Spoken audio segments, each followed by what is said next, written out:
Donc je vais vous parler rapidement de l'historique de Gasset, puisque Gasset c'est pas un dispositif, c'est une démarche et qui a beaucoup évolué depuis l'origine.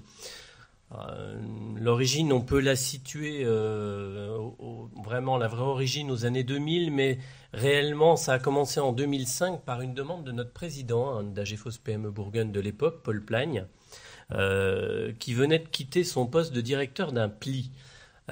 Et à ce moment-là, il nous dit, bon, en tant que directeur de pli, moi je rencontre une difficulté fréquente quand je vais voir des entreprises, c'est que l'entreprise a le sentiment que je viens lui amener quelqu'un dont elle n'a pas forcément besoin. Et j'aimerais bien qu'on arrive à inverser la logique et que plutôt que parler d'offres d'emploi et de demandeurs d'emploi, on parle d'offreurs de compétences et d'entreprises demandeuses de compétences.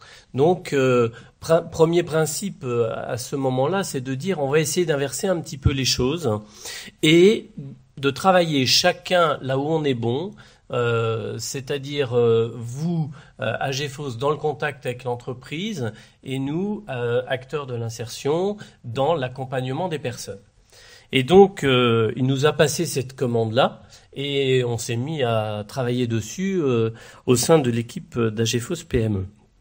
Alors, on a mis en place on a d'abord cherché un partenaire avec qui travailler pour l'essentiel et ça vous étonnera pas, c'est une maison de l'emploi avec laquelle on a travaillé, celle de l'agglomération dijonnaise.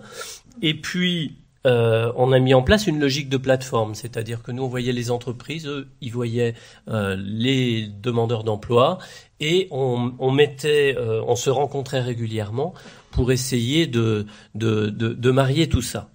Bon, rapidement, on a rencontré des difficultés pour que ces bénéficiaires du pli arrivent à se positionner sur les offres. Pourquoi ? Parce que souvent, ils avaient moins de compétences à mettre en avant que d'autres. Et en même temps, on avait des difficultés parce qu'on ne sait pas prévoir les emplois.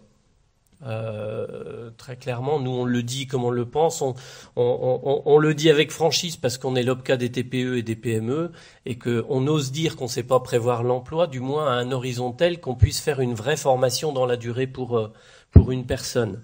Bon, je suis pas sûr que de plus grandes entreprises sachent forcément beaucoup mieux que les petites prévoir l'emploi, mais à partir de là, on s'est dit comment peut-on faire ? Et donc c'est à ce moment-là qu'on est passé d'une logique de plateforme emploi avec simplement de la rencontre, j'allais dire de la mise en commun. Et quand je dis simplement, c'était déjà pas mal parce qu'on n'avait pas du tout la même culture, le même langage, et c'était déjà bien d'en arriver là.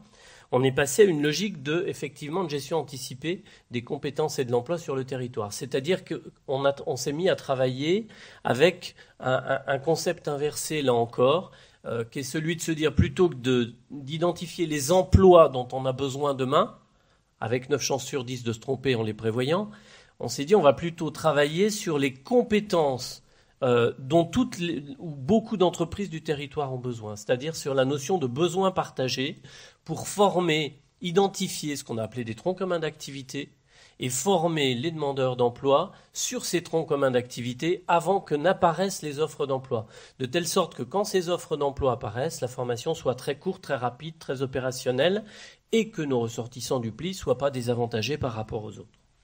Alors, tout ça, on l'a mis en place dans le cadre d'un accord cadre dont vous avez parlé tout à l'heure, donc qui a été signé avec l'État, la région, le rectorat, la CGPME, le MEDEF, les chambres de commerce, et dont ce qui s'est alors appelé Gasset était l'instrument.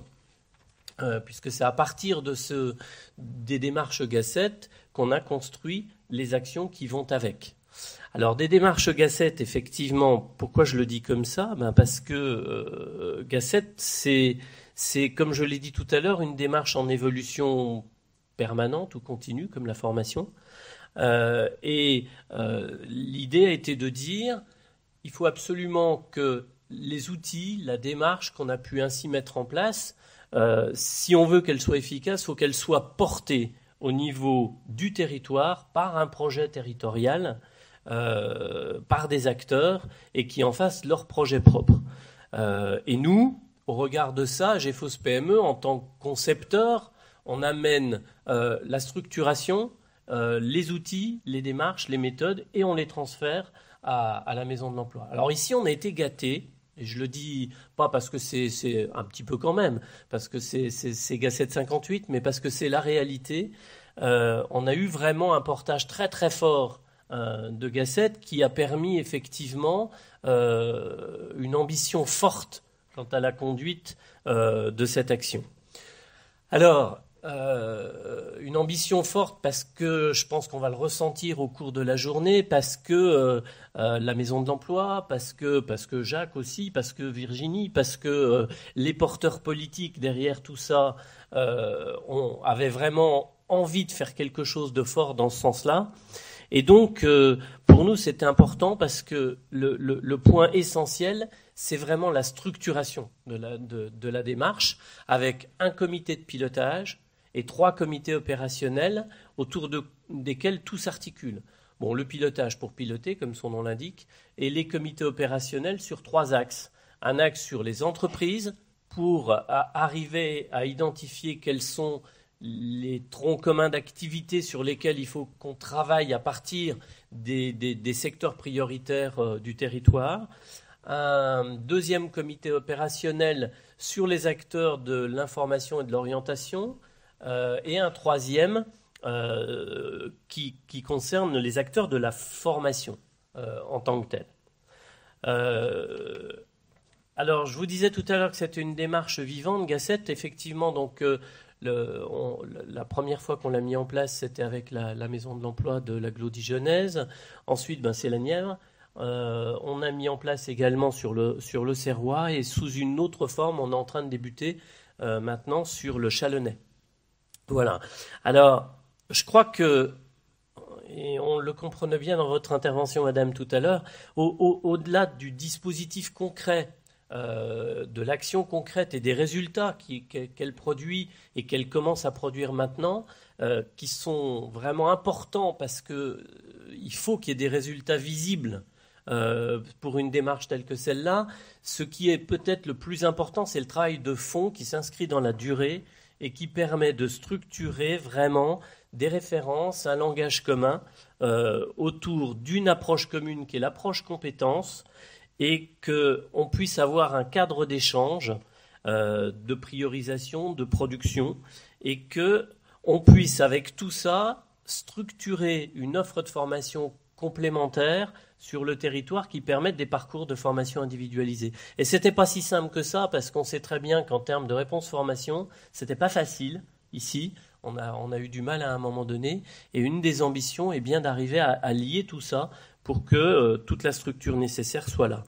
Et au bout du bout, pour les bénéficiaires, ils sont doubles, je le rappelle, ce sont les entreprises dans le but qu'elles trouvent du personnel qui répondent à leurs besoins, et pour les personnes, c'est d'anticiper et d'accompagner des mobilités professionnelles, des transitions professionnelles pour qu'elles soient le plus courtes possible. Voilà, pour ce petit historique.